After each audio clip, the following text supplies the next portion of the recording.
You are holding a cup of coffee when someone comes along and bumps into you or shakes your arm, making you spill your coffee everywhere. Why did you spill the coffee? Because someone bumped into me. Wrong answer. You spilled the coffee because there was coffee in your cup. Had there been tea in the cup, you would have spilled tea. Whatever is inside the cup is what will spill out. Therefore, when life comes along and shakes you, which will happen, whatever is inside you will come out. It's easy to fake it until you get rattled. So we have to ask ourselves, what's in my cup?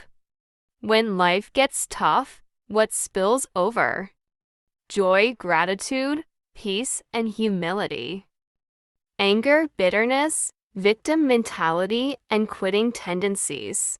Life provides the cup, you choose how to fill it. Today, let's work towards filling our cups with gratitude, forgiveness, joy, words of affirmation, resilience, positivity, and kindness, gentleness, and love for others.